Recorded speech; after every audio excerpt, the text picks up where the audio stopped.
Olá, eu sou o César Portugal, este é meu canal e eu estou aqui mais um dia para rezar com você, para estudar com você o Catecismo da Igreja Católica. E como eu disse erroneamente, rezar com você no lugar de estudar. Antes da gente começar o nosso estudo, vamos pedir que o Espírito Santo nos ilumine, que nos oriente, que tudo aquilo que lermos aqui neste dia possa nos levar para ainda mais perto de Deus, né, com esse profundo amor pela igreja, profundo amor por Jesus Cristo, e que possamos transmitir a fé de tudo aquilo que aprendermos aqui. Vinde, Espírito Santo. Vamos lá, hoje a gente vai começar então do parágrafo 50, né, que Deus vem ao encontro do homem.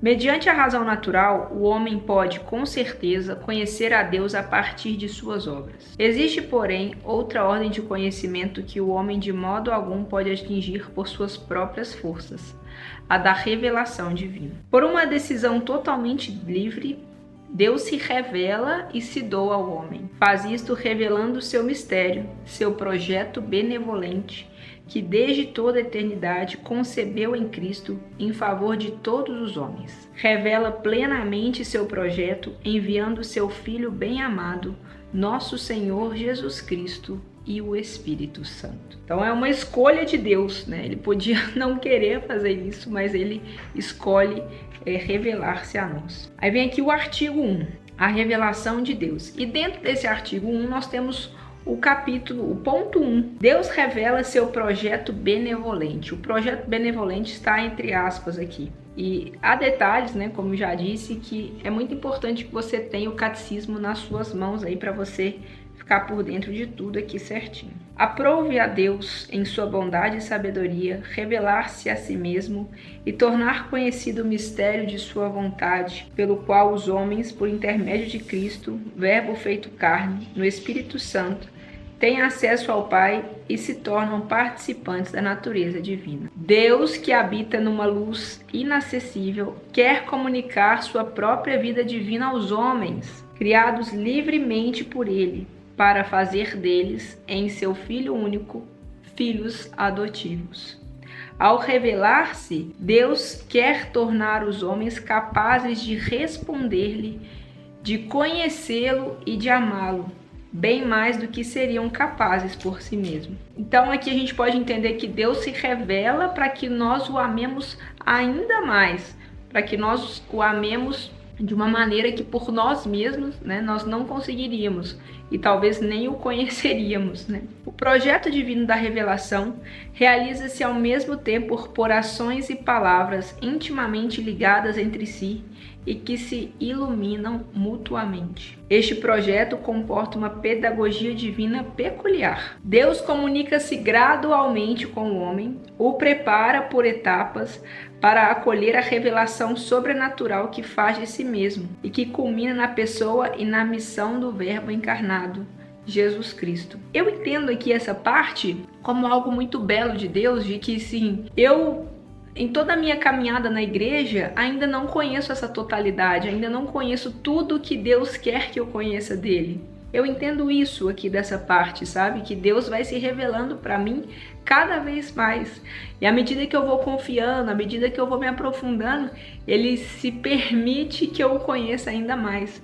Porque é como se talvez se ele se revelasse por inteiro, de imediato, talvez a gente se acostumaria com isso, né? E Deus vem cada vez mais mostrando as maravilhas dele, como ele age em nós, por nós e para nós. Santo Irineu de Lyon fala repetidas vezes dessa pedagogia divina sob a imagem da familiaridade mútua entre Deus e o homem. O Verbo de Deus habitou no homem e se fez filho do homem para acostumar o homem a apreender a Deus e acostumar a Deus a habitar no homem, segundo o consentimento do Pai. Então, como diz aqui, né, mutuamente, né? O Deus habita no homem e o homem acostuma, né, a ter esse conhecimento de quem é Deus. Agora o ponto 2, as etapas da revelação. Desde a origem, Deus se dá a conhecer. Deus, criando e conservando todas as coisas pelo Verbo, oferece aos homens um testemunho perene de si mesmo na criação.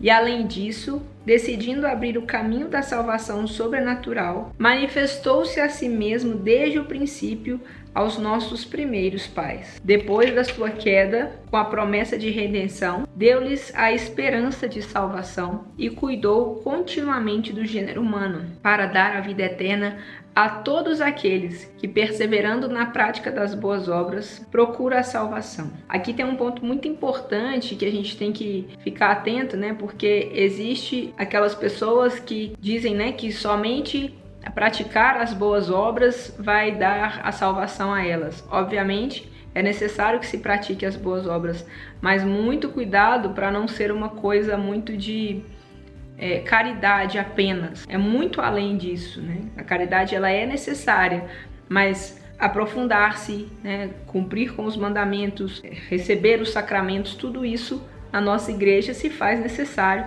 para que vivamos a plenitude daquilo que Deus sonha para nós. No devido tempo, chamou Abraão para fazer dele pai de um grande povo. Povo que depois dos patriarcas ele instruiu por meio de Moisés e dos profetas, para que o reconhecessem como o único Deus vivo e verdadeiro, Pai providente e juiz justo, e para que esperasse o Salvador prometido. Assim preparou Deus, através dos tempos, o caminho ao Evangelho. Convidou-os a uma comunhão íntima consigo mesmo, revestindo-os de uma graça e de uma justiça resplandecente. Essa revelação não foi interrompida pelo pecado de nossos pais. Deus, com efeito, após a queda deles, com a promessa da redenção, os consolou com a esperança da salvação e velou permanentemente pelo gênero humano, a fim de dar a vida eterna a todos aqueles que, pela perseverança na prática do bem, procuram a salvação. É como se eles dissessem aqui, né? Ok, Adão e Eva erraram, Adão e Eva ferraram com tudo, mas ainda assim Deus quer acreditar no homem, quer acreditar na raça humana, quer dar uma nova chance a todos os homens. Quando pela desobediência perderam vossa amizade, não os abandonastes ao poder da morte. Oferecestes muitas vezes alianças aos homens e às mulheres. Aí aqui vai citar a aliança com Noé. Desfeita a unidade do gênero humano pelo pecado, Deus procura antes de tudo salvar a humanidade, intervindo em cada uma de suas partes. A aliança com Noé, depois do dilúvio,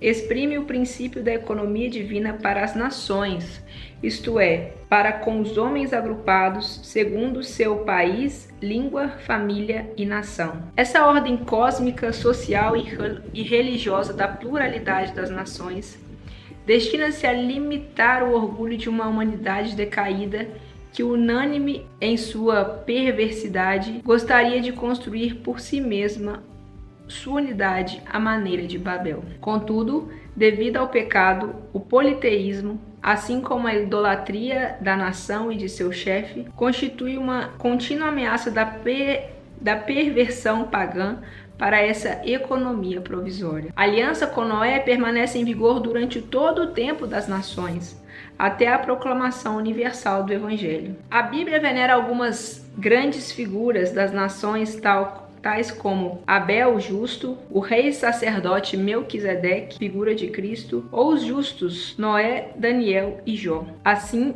a Escritura exprime que grau elevado de santidade pode atingir os que vivem segundo a aliança de Noé, na expectativa de que Cristo congregue na unidade todos os filhos de Deus dispersos. Em resumo, o que a gente pode entender desse ponto é que, apesar das diferenças, apesar daquilo que cada um almeja, né, que vai cada um buscar as suas nações, línguas e tal, ainda assim existe a esperança do norte daquilo que se quer, né? Então, daquilo que se espelha. Existem pontos e pessoas para você se espelhar, que independente de onde você estiver, você pode olhar para isso, né? Eu já disse aqui para vocês, né, que eu sou leiga, né? Eu não sou a mais profunda de todo esse conhecimento geral da igreja. Estou aqui estudando junto com você, então essa é a minha compreensão aqui nesse ponto, né, de que apesar das diferenças, das dificuldades e tudo mais, existe um ponto central, existe uma referência para seguirmos, né? Perdão se eu estiver equivocada, mas é a interpretação que eu dou a este ponto aqui. E agora vem: Deus elege Abraão. Para congregar a humanidade dispersa, Deus elegeu Abraão, o chamando: sai de tua terra, do meio de teus parentes, da casa de teu pai, para fazer dele Abraão, isto é, o pai de uma multidão de nações. Em ti serão abençoadas todas as famílias da terra. O povo originado de Abraão será o depositário da promessa feita aos patriarcas, o povo escolhido, chamado a preparar um dia a unidade da igreja de todos os filhos de Deus. Este povo será a raiz sobre a qual serão enxertados os pagãos tornados crentes. Os patriarcas e os profetas, bem como outras personalidades do Antigo Testamento, foram e serão sempre venerados como santos em todas as tradições litúrgicas da igreja. Deus forma seu povo Israel. Depois dos patriarcas, Deus formou Israel como seu povo, o salvando da escravidão do Egito. Fez com ele a aliança do Sinai e deu-lhe por intermédio de Moisés sua lei, para que o reconhecesse e o servisse como o único Deus vivo e verdadeiro, Pai providente e juiz justo, e para que esperasse o Salvador prometido. Israel é o povo sacerdotal de Deus, aquele sobre o qual é invocado o nome do Senhor. É o povo daqueles aos quais Deus falou em primeiro lugar, e o povo dos irmãos mais velhos da fé de Abraão. Por meio dos profetas, Deus forma seu povo na esperança da salvação, na expectativa de uma aliança nova e eterna, destinada a todos os homens, e que será impressa nos corações. Os profetas anunciam uma redenção radical do povo de Deus, a purificação de todas as suas infidelidades, uma salvação que incluirá todas as nações. Serão sobretudo os pobres e os humildes do Senhor os portadores desta esperança. As mulheres santas como Sara, Rebeca, Raquel, Miriam, Débora, Ana, Judite e Esther mantiveram viva a esperança da salvação de Israel. Entre todas elas, a figura mais luminosa é Maria. É como se Deus fala para você: se prepara. Essas pessoas todas aqui que nós citamos, Abraão, Noé, Daniel, Jó, eles vão vivendo, né? Eles não começam a missão deles, eles não nasceram, agora vai ser... Talvez a gente possa mencionar João Batista, né, que já chegando de um modo diferente, mas é no caminho que Deus pega, é no caminho que Deus precisa, é no caminho que Deus confia uma grande missão. E essa missão não se ache pequeno, não se ache pequena para também ter uma grande missão, entende? Você tem uma grande missão, você pode ser esse ser escolhido de Deus. Cristo Jesus, mediador e plenitude de toda a revelação. Esse é o ponto 3. Muitas vezes e de muitos modos, Deus falou outrora aos nossos pais pelos profetas. Nestes dias, que são os últimos, falou-nos por meio do Filho. Cristo, o Filho de Deus, feito homem, é a palavra única, perfeita e insuperável do Pai. Nele, o Pai disse tudo, e não há outra palavra senão esta. São João da Cruz, a exemplo de tantos outros, expressa isso de maneira brilhante ao comentar Hebreus 1. Então agora vem uma citação de São João da Cruz. Porque em dar-nos como nos deu seu Filho, que é a sua palavra única e outra não há, tudo nos falou de uma só vez nessa única palavra e nada mais tem a falar. De fato, aquilo que outrora falou parcialmente aos profetas, agora nos disse inteiramente em seu Filho, nos dando todo que é seu próprio Filho. Portanto, se alguém ainda quisesse interrogar o Senhor e pedir-lhes visões ou revelações, não só cometeria uma insensatez, como ofenderia a Deus, por não fixar seu olhar unicamente em Cristo e buscar fora dele coisas diferentes ou novidades. É como se ele escancarasse assim: ei, já aconteceu tudo isso por você, Cristo deu a vida por você. Os profetas no tempo antes de Cristo, até mesmo quando viviam ali com Jesus pequeno, com Cristo crescendo, eles não tinham a dimensão da totalidade do que iria acontecer. Nós já temos pronto. E quando questionamos a Deus, quando questionamos a presença e as circunstâncias, é como se ele falasse: ei, Tá duvidando? Tá desacreditando? O que mais que eu preciso fazer para te mostrar o verdadeiro sentido de tudo isso, né? Não haverá outra revelação. A economia cristã, portanto, como aliança nova e definitiva, jamais passará. E já não há que esperar nenhuma nova revelação pública antes da gloriosa manifestação de nosso Senhor Jesus Cristo. Todavia, embora a revelação esteja terminada, não está explicitada por completo. Cabe à fé cristã captar gradualmente ao longo dos séculos todo o seu alcance. Então, cada vez mais a gente tem que se aprofundar naquilo que já foi revelado. No decurso dos séculos, houve revelações denominadas privadas, algumas delas reconhecidas pela autoridade da Igreja. Elas não pertencem, contudo, ao depósito da fé. A função delas não é melhorar nem complementar a revelação divina do Cristo, mas ajudar a viver dela com mais plenitude em determinada época da história. Guiado pelo magistério da Igreja, o senso dos fiéis sabe discernir e acolher o que nessas revelações constitui um apelo autêntico de Cristo ou dos seus santos à Igreja. A fé cristã não pode aceitar revelações que pretendam ultrapassar ou corrigir a revelação da qual Cristo é a perfeição. Muito cuidado, né, com essas pessoas que querem aí colocar na sua cabeça coisas que, enfim. É o caso de certas religiões não cristãs e também de certas seitas recentes que se fundamentam em tais revelações. Chegamos aqui então no resumindo, vamos lá. Ponto 1. Por amor, Deus revelou-se e doou-se ao homem. Assim lhe oferece uma riquíssima e definitiva resposta às questões que o homem se faz acerca do sentido e do objetivo da sua vida.